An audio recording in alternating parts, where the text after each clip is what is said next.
અસામાજિક તત્વોએ યુવકને ચંપલનો હાર પહેરાવીને જાહેરમાં ઢસડીને માર માર્યો। જાહેરમાં કાયદો હાથમાં લઈ ભય પેદા કરવાનો પ્રયાસ કર્યો। યુવકની પત્નીએ ન્યાયની માંગ કરી છે। મોડાસા ટાઉન પોલીસ સ્ટેશન હદ વિસ્તારનો આ સમગ્ર બનાવ છે।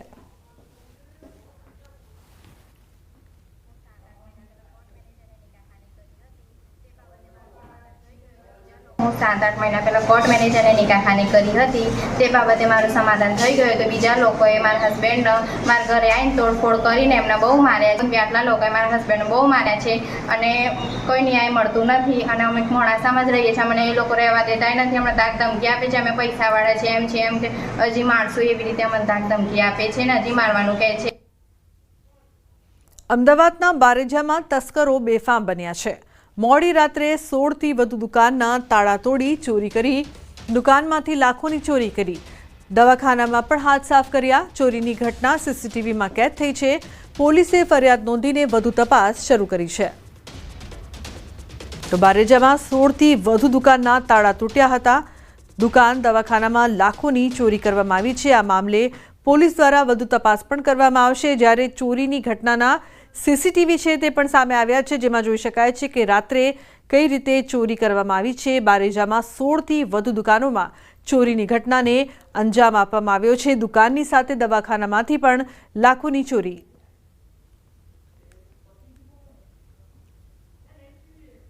બીજી તરફ અરવલ્લીના સાઠંબા પંથકમાં તસ્કરો સક્રિય થયા છે।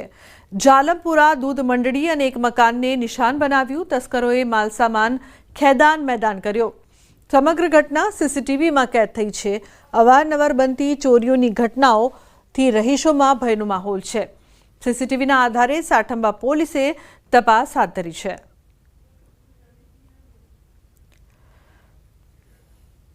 તો બીજી તરફ વલસાડમાં ઉમરગામમાં તસ્કરો બેફામ બન્યા છે। સંજાણમાં બુરખાધારી ચોરે ઘરમાં ઘૂસીને દિવ્યાંગ વ્યક્તિને માર મારી લૂંટનો પ્રયાસ કર્યો। જો કે બૂમાબૂમ થતાં જ બુરખામાં આવેલો વ્યક્તિ ફરાર થયો હતો। બનાવની જાણ થતાં પોલીસની ટીમ પણ ઘટના સ્થળે પહોંચી હતી। ચોરે દિવ્યાંગ વ્યક્તિ પાસે પહેલા પાણી માંગ્યું હતું, બાદમાં કોલર પકડીને માર માર્યો અને લૂંટનો પ્રયાસ કર્યો હતો। ચોર ફરાર થતો સીસીટીવીમાં કેદ થયો। પોલીસે सीसीटीवी आधारे વધુ તપાસ હાથ ધરી છે। लूट का ये करने की पूरी कोशिश की गई। मेरे हस्बैंड को बहुत मारा, एक गला दबाकर, और मेरे हस्बैंड को पहले उन्होंने बोला, मांग की कि पानी दो, पानी दिया। फिर वो बुर्का पहनकर आया हुआ था। पानी मांगो એટલે પાણી આપ્યું। મેં કીધું કિચનમાંથી આમાંથી ફ્રીજમાંથી લઈ લો। પછી એમ બોલો કે વોશરૂમ જવાનું છે એટલે મેં કીધું તા। પછી મારો કોલર પકડ્યો અને બહુ માર્યું મને। રાજકોટના ગાંધીગ્રામ વિસ્તારમાં રવિવાર રાત્રે ચકચારી ઘટના બની છે। બ્રહ્મ સમાજ ચોક પાસે સગીર વયના બાળક પર 5 જેટલા શખ્સોએ છરીથી હુમલો કર્યો। છરીથી બાળક પર હુમલો થતાં તે ગંભીર રીતે ઇજાગ્રસ્ત થયો હતો। ભોગ બનનાર સગીર દ્વારા આરોપીઓમાંથી એકની થોડા દિવસ અગાઉ મસ્તી કરવામાં આવી હતી, જેની અદાવત રાખીને સગીર પર હુમલો કરવામાં આવ્યો। હુમલો કરનારા આરોપીઓમાં કેટલાક સગીર વયના હોવાનું પણ સામે આવ્યું છે। તો આ સમગ્ર મામલે પોલીસે ગુનો નોંધીને વધુ તપાસ હાથ ધરી છે।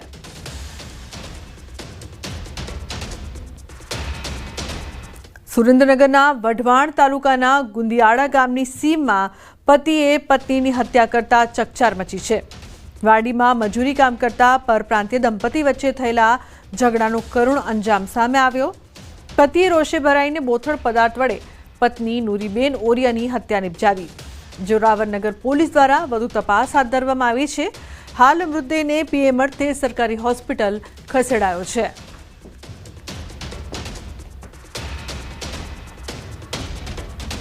અમદાવાદની સરખેજ પોલીસે દારૂ બનાવતી ફેક્ટરી ઝડપી પાડી છે। કેમિકલ સહિતનો મુદ્દામાલ જપ્ત કરવામાં આવ્યો છે। ફતેવાડી કેનાલ પાસે દારૂ બનાવવાની ફેક્ટરી ચાલતી હતી, તો સરખેજ પોલીસે ફરિયાદ નોંધીને વધુ કાર્યવાહી હાથ ધરી છે।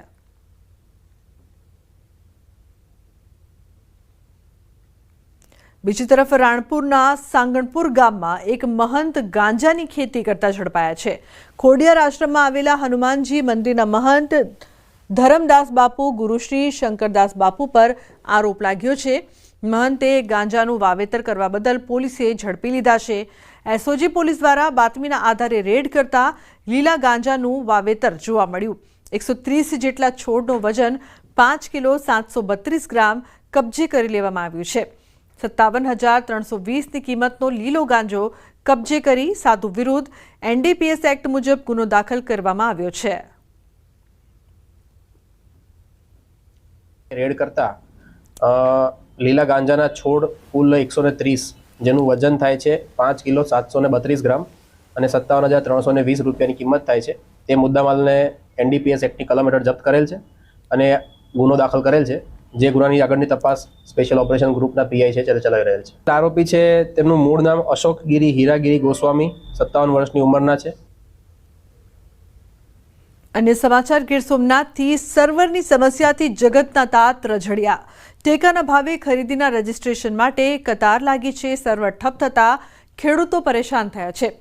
તો મોડી રાતથી ખેડૂતો ઊભા હતા કતારમાં. ગીર સોમનાથ જિલ્લામાં ટેકાના ભાવે મગફળી તેમજ સોયાબીનની ખરીદી માટે રજીસ્ટ્રેશન શરૂ કરાયું છે. પરંતુ મોટાભાગના ગામોમાં સર્વરની સમસ્યા આવી રહી છે. પંચાયત ઓફિસોમાં સર્વર ઠપ થતાં ખેડૂતો પરેશાન થયા છે. ગત મોડી રાતથી ખેડૂતો કતારમાં ઊભા રહેવા છતાં સવારથી સર્વર ડાઉન છે. ગ્રામ પંચાયતોના સર્વર ઠપ થતાં ખેડૂતોના ઉજાગરા માથે પડ્યા છે તેમજ 150 જેટલા ખેડૂતો હાલ પરેશાન થયા છે.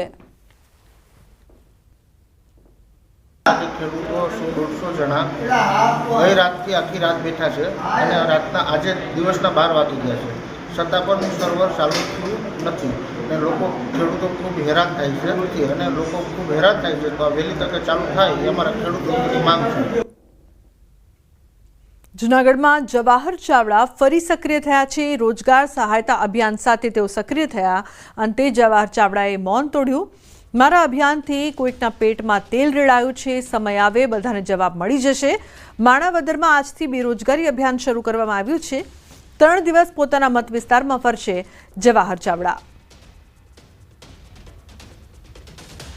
જ્યાં સુધી મારું અભિયાન ચાલતું હશે ત્યાં સુધી બીજા કોઈ પણ જવાબ નહીં આપે.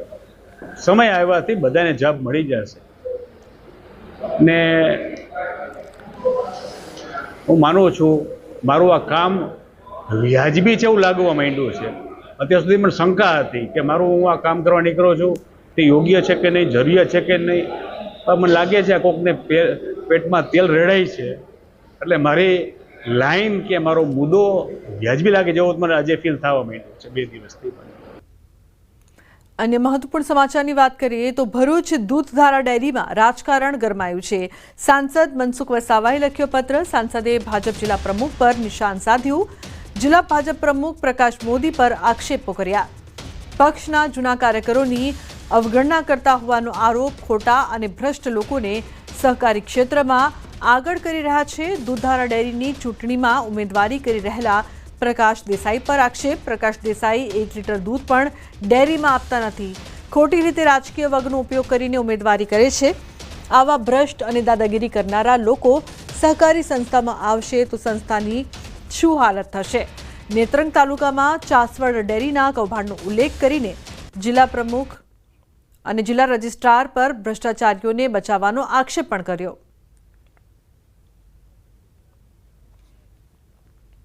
અન્ય સમાચાર અમદાવાદથી ઓઢવની આદર્શ શાળાની ગ્રાન્ટ રદ થશે.